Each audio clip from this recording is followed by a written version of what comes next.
Welcome back to episode 3 of the Soul Detective podcast. We've had a little hiatus here, though it wasn't wasted, and some beautiful things have happened both in the external and internal worlds of Soul Detective. And we'll be coming to that at some point, talking about the first Soul Detective Creative Channel retreat that was held here in Osara, but also some information about one that is coming up in the south of France in October. And I do want to get into all that good stuff. And there are so many topics that I want to cover with you here. But today I feel called to share a topic with you that is very specific, which is surrounding friendship. And I think particularly for women, friendship is such a layered subject. And I'm starting today with a story that is difficult to share and very private. Not so private, I suppose, because I'm talking about it here, but it's a tender topic, and it has to do with the way those of us who are in coaching or therapeutic professions, basically jobs where we advise people, it has to do with the sticky overlap that can happen between what we're doing at work and what our friends want or need from us in terms of unofficially facilitating them. Now, I'm going to go much wider than that topic, but that's just our starting point. Do consider that female friendships have felt like an area of strength for me over the last decade or so of my life. And it's an area where the roots only continue to feel more sturdy, more healthy, more rich. Even though the process of refining down our friendship circle, even if that's one-on-one relationships, that can feel so rewarding, but it can also be really painful and scary because it can feel like we are abandoning those we love and also potentially losing sources of support in the future. So we're going to start with a story, as I mentioned, and we're going to branch out from there. And this might be interesting to you if you relate to the archetype of the fixer. The fixer is someone who feels a sense of reward or validation for being able to be of service. Now, I am not one of those besties who's really good at baking a cake for a special occasion for someone or when they have their period. I have a bestie like this. When I'm having a down day, she drops healthy baked goods on my porch. Would never forget a special or important day for me. I am not that kind of bestie. I am not great with dates. I do forget birthdays, even of my best friends, which makes me cringe and it feels awful. There's some people I always remember their birthdays. There's other ones that just don't stick. Teresa, I'm so sorry. Please forgive me. I love you. I'm working on this. But I am a friend who is identified with being of service in other ways. And one of the ways that I have been rewarded for being of service as a friend in terms of positive feedback, I would say since middle high school years, is I seem to be decently good at giving advice. Now, I'm not talking about like what car to buy or where to go to university. It's usually where we go into the realm of things that are psychological in nature, where there's some kind of emotional depth, and it has to do with people's hidden vulnerabilities and patterns they may continue to play out. Truly, the Soul Detective name is not about calling myself the Soul Detective, although I did have fantasies of being a Nancy Drew when I was a kid. But it's about my geeky level obsession with pattern recognition. And I truly love sizing up a person, sometimes without speaking to them, but it's much better if we can interact. I love getting these little bits and bobs where I start to assemble a case. And you can imagine the detective that's, tying together the strings on the board and putting together their investigation. I love doing that with people's inner worlds. And I think I'm really quite good at it. I can get a sense of someone fairly quickly and identify, like, this is where you're hiding from yourself. This is the thing that you're not doing, and yet you claim you're doing everything. And there were just these moments where in my life I would have felt maybe otherwise insecure or socially anxious or concerned that I was different or inadequate in some way. And then when a friend was in trouble emotionally or navigating difficult relationship dynamics or whatever it is, I could just feel something strong in me just step up. And I became confident and I became clear. And I was able in that moment to like know the thing to say to help them snap out of it. And I could offer them constructive steps from there to get really real with themselves, perhaps break an unhelpful or unhealthy pattern, and come to a more aligned, empowered, whole place within themselves and with whatever interactions they were dealing with. And this was so rewarding to recognize. But what also happened is that because it was a kind of a compensation for areas where I might have felt more insecure or needing validation, it was like my brain was able to say, your self-worth is low in these areas, but when you give advice of this kind, people like this. People love it. People take it in, and it makes you feel confident and it makes you feel powerful and potent and strong. And I like that feeling. And so I want to continue to be useful to my friends in that way. Fast forward, because I'm thinking of examples in high school, fast forward to being in my 20s and feeling late 20s, even early 30s, really, and feeling so lost professionally, financially, constantly pivoting with regards to purpose, and just being confronted with these deep insecurities that I would never find my place in the society. And I remember these pivotal moments where I'd be sitting with someone on the couch, maybe I'd have them over for a beer or something like that.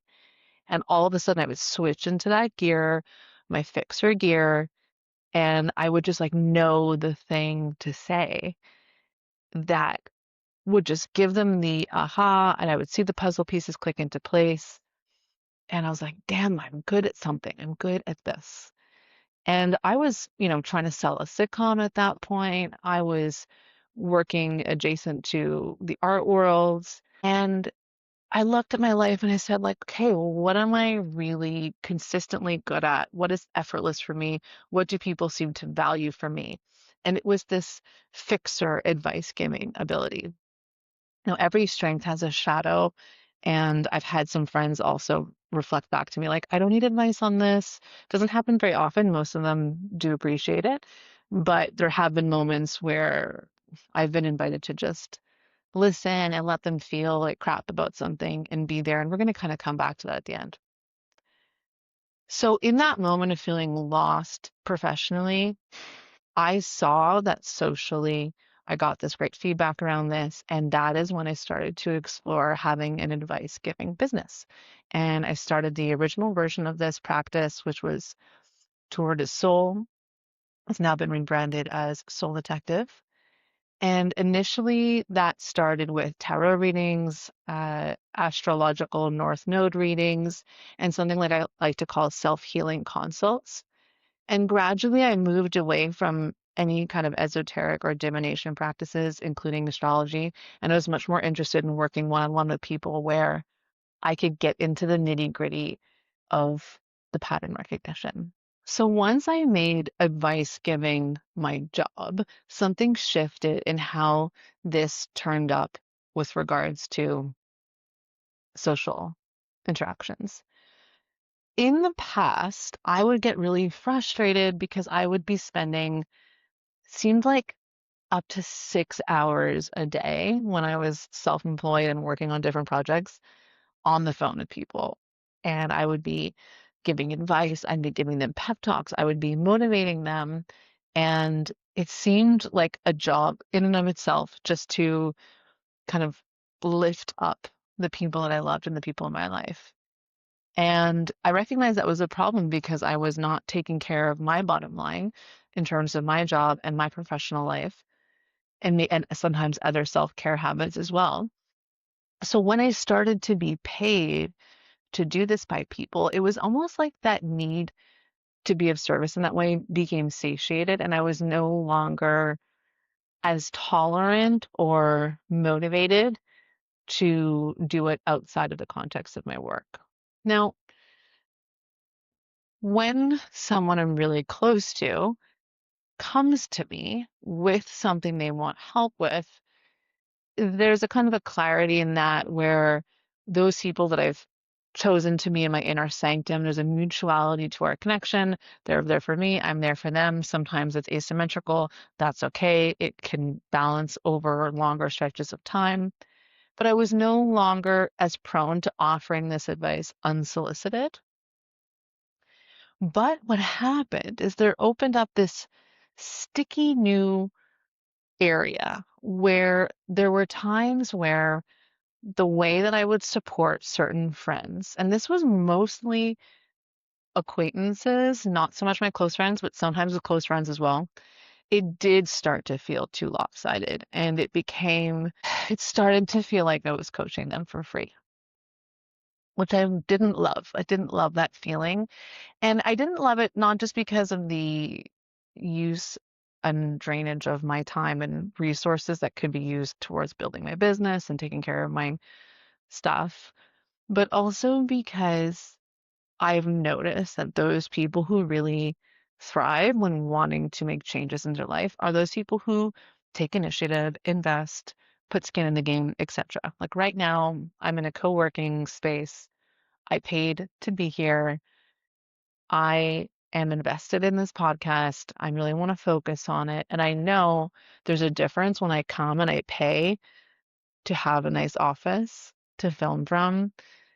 It's going to be different than when I'm filming at home and the fan and air conditioner and my dog mess up the audio. Like the first session, I have an issue with something overheating, like in the second episode, right? So there is a definite correlation between those people that are willing to invest time, energy, and money into self-improvement versus those who are just looking for a temporary pick-me-up. So I know people in my life who have struggled with addiction issues, relationship, groundhog days, and they will come to me at some point, or maybe they don't even directly ask for advice, but I just see it and I hear it and I witness this area that's causing them so much repeated suffering. And this is really important that it's recurring. Like when I see someone in the same loop year after year after year, I don't really want to just be a sounding board for them anymore. I don't want to just absorb that energy again and again. Very often, I will point them to resources like I will help you get set up with 12-step meetings. I will help you find the right business coach to help you build a more sustainable business. I will invite you for free into my membership and give you access to my full archive of workshops for you to resource yourself on almost any topic you can think of related to self-healing and working on yourself. And unfortunately, most of the people in question are just, they like the Natalie pep talk. They want to be heard, they want to be reassured, and they want the kind of like fast food version where like you get your little blood sugar boost and you kind of feel a little bit better. You got your treat and it takes the edge off. But then after you have the fast food, you're still tired and still ate like crap. And then the cycle kind of continues. So if I see that those people are not willing to make use of resources that are even free to facilitate their growth, I just don't see why I should be using my valuable time to get them there or give them a pep talk.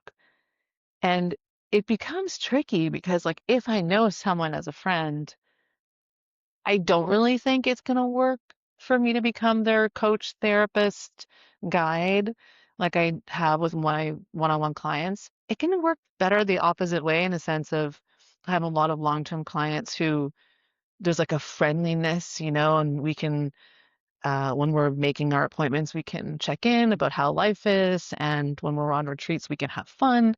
And so there's like a beautiful overlap where we care about each other as humans, but there's still a boundary. It does not work so well the other way around when it starts on a social basis and then it tries to move professional. But it is frustrating as someone who has put so much time and energy into creating a toolkit, and so when I have someone in my social life who's working through issues, it's like, I have a tool for that. I have a workshop for that.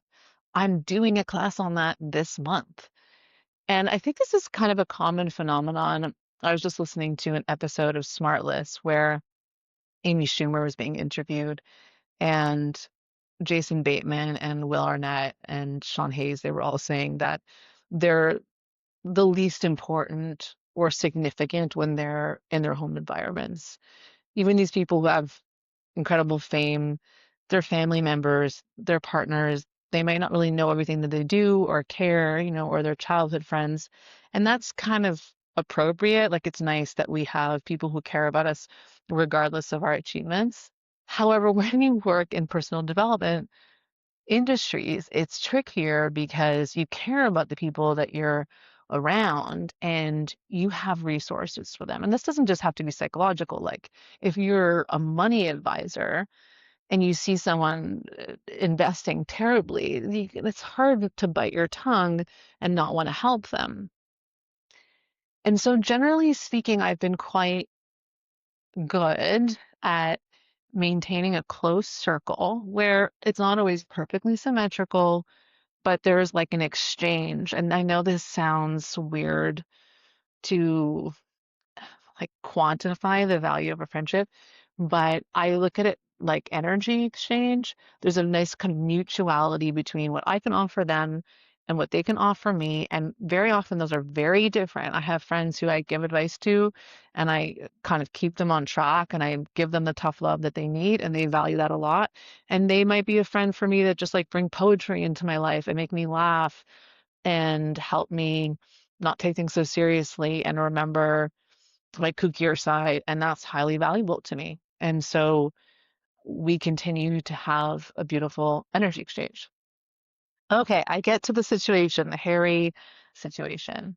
So recently, a female acquaintance of mine reached out and she was on the verge of a nervous breakdown in her words. She told me she wanted to stop working and take some time to recover her nervous system and different things that happened in her life. And I really felt for her, but I knew that I didn't have the capacity to support her as a friend, given the severity of where she was at. Now, there's context here, which is that we hadn't been close friends for very long. We kind of came together spontaneously, maybe a decade after our initial connection.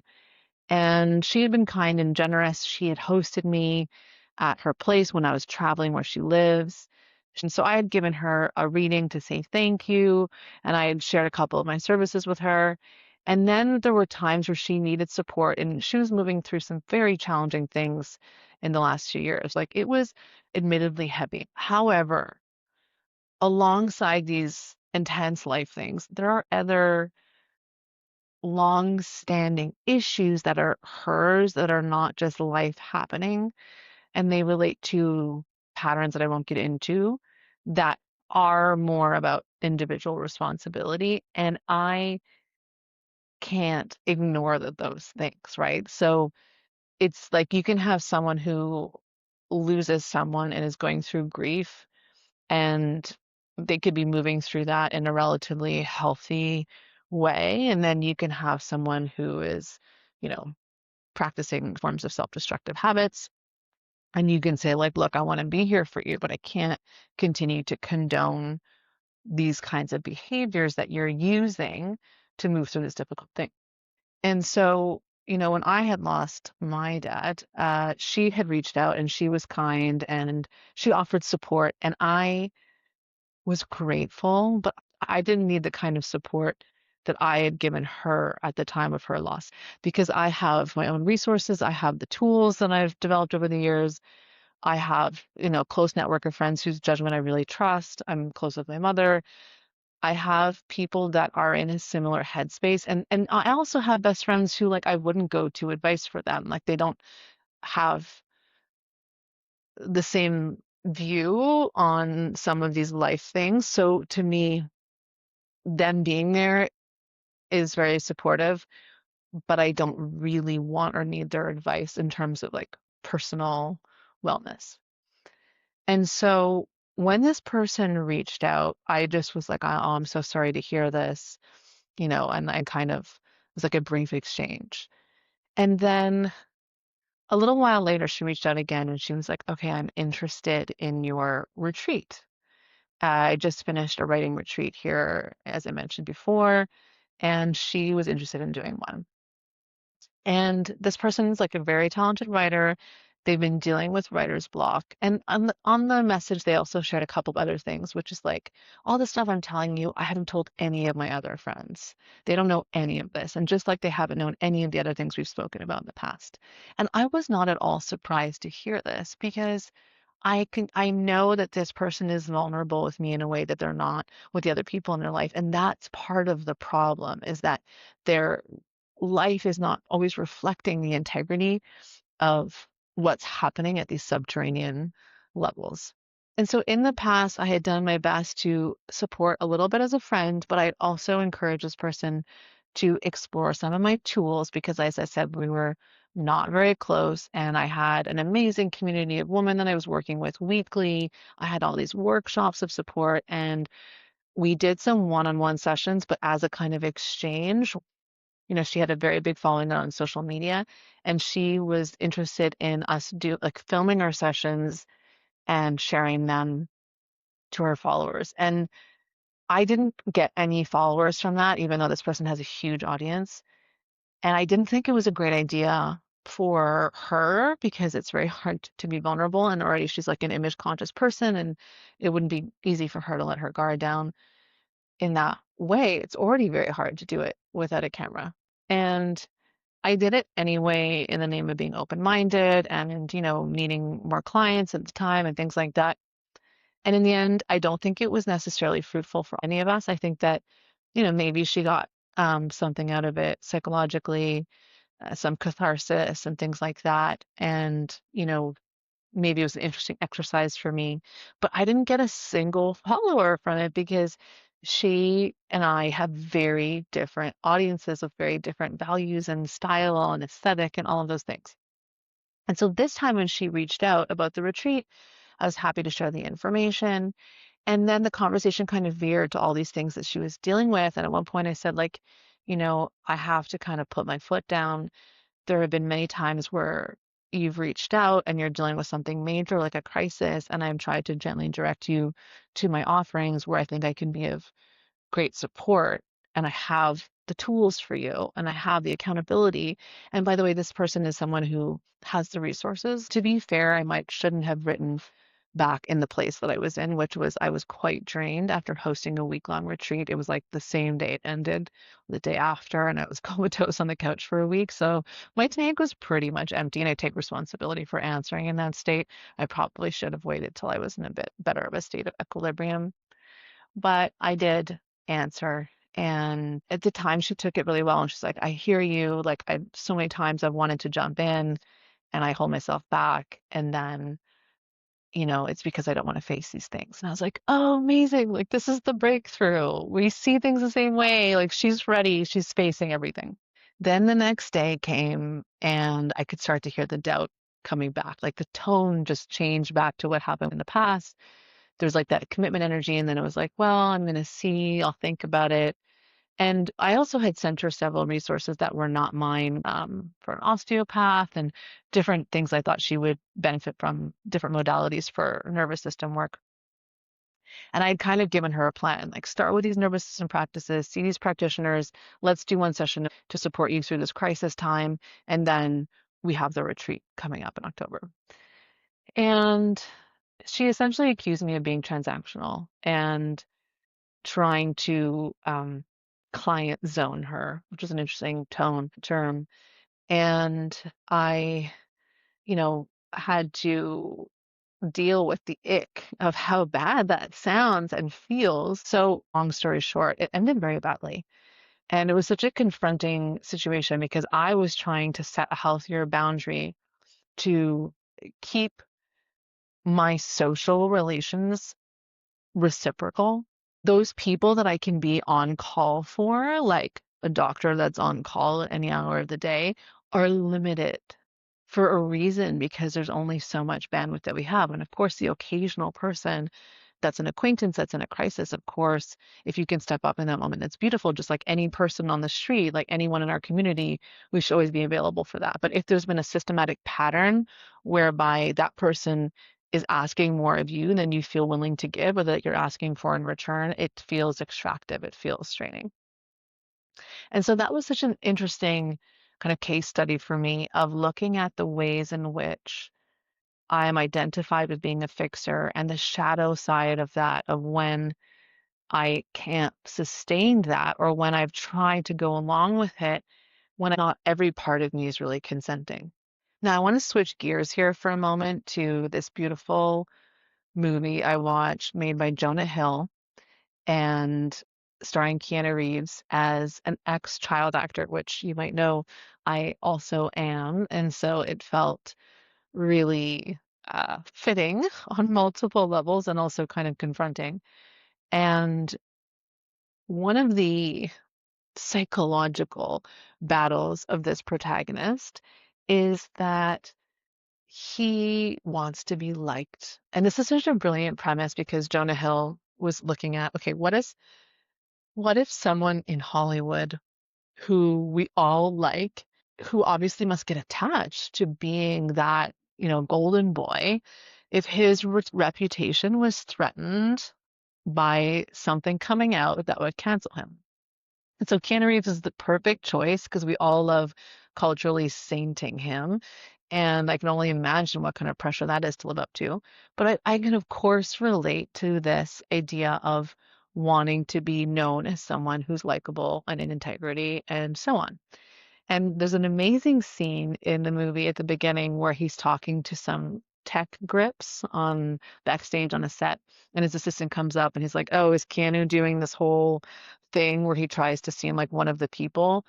And I found that so funny because that is such an actory thing to do. Actors are so, and myself included, I kind of feel like I've outgrown this, but I really remember back then being concerned with seeming approachable and down to earth and look, I'm sitting with the extras and having lunch with them and I'm not a snob and I don't think I'm better than everyone else. And it's just such a funny thing. You can feel it in interviews with actors where they're just going out of their way to sound humble and it sounds so incredibly pretentious and comes across like the complete opposite. It's one of my biggest icks is like when you see these interviews like actors on Variety. I love that. It's so interesting. I love those interviews where the actors interview each other, but they're so often just like syrupy. I just felt so incredibly blessed to work with this director and I'm just so humbled by your work. No, no, no. I'm just so humbled by your work. And like they're literally having a humility contest and it all reads very forced. So this was such a great scene with Keanu. And I'm going to try to fast forward without totally spoiling the ending for you. But essentially, what happens is that Keanu's character has to go and make amends with whoever it is that might hold this controversial footage of him that could ruin his reputation. And originally, his aim is to maintain this persona of being a universally liked character. But his moment of growth is when he's no longer reconnecting with his people from the past with the end game of being liked and accepted and validated. And all of a sudden, he realizes that what is actually valuable in relationship with people that we've cared about or that we care about is our presence. And this had just happened after this. And I had just watched this after the incident, this kind of painful, uncomfortable incident with this female acquaintance who essentially blocked me. And I was so much reminded of how I have become entrenched in believing that a lot of my values socially is how I'm able to be a fixer and help people and guide people and advise them and give them a leg up and give them a boost and, connect them to uh, a more fruitful path. And what I'm not great at, like I mentioned at the beginning, is just calling to say hello. And I don't think I'll ever be a phone person. I don't like it. First of all, it just ends up being really long. I'm not someone who's a few words. And so, in order for me to have a proper catch up, it just ends up being a 2.5 hour call. But I really recognize that I put so much emphasis on these kind of interventions or ways that I want to step in as a fixer for the people that I love. And I do get some crazy ass dopamine hit from doing that and from seeing the positive changes and being like, see, I told you so. And like, we did it. And look at the improvements. But, especially as someone who's just lost, a year ago, the person that I was closest with, I really recognize that when this is all over, what are we going to look back on as the most important thing that we have with the people that we love? It's just presence. It's not even the quantity of time, it's the quality of time, the quality of the attention. And I really want to look at how I can shift my perception of my value in friendships with others by focusing more on how often and to what degree I can give them my presence with whatever they're experiencing. Not by going against my boundaries, not by enabling them in self destructive patterns, but just calling to say hello and see how they're doing and hear their stories from the week. And you think of these people, these family members, when you're on and someone's on their deathbed, in that moment, there's nothing you're going to say or tell them that is going to fix what they're facing. You can't remove the pain of the end, but you can hold their hand. And in the end, that's what matters. You hold their hand, you tell them you love them, just like we do with our companion animals. And those are some of our closest, most intimate relationships, right? They're wordless. So as someone who loves words, who loves fixing, and who loves advice and has built a business around it, I am really open to seeing what I'm just so distracted by how this beautiful sun just started to shine for these few comments. If you're looking at the video, I'm really keen to explore in this next decade. I just turned 40, what connection looks like when we come at it from a place of presence rather than fixing. So if you resonate with these topics, I would love to hear from you how you've navigated the friend-client dynamic, if you're a fixer or have any of those other codependent tendencies, if you're going through a friendship renaissance right now or struggling with energetic boundaries, please reach out on Instagram, comment on the Substack post where I host this podcast. Please follow and review the podcast on Spotify and Apple Podcasts. I'm also on TikTok, not as active there, but working on it. And any way that you comment and share the episode is really helpful in helping me get the word out. And that's the goal, is to get these words out. And I hope it spoke to you, and I wish you such a beautiful day.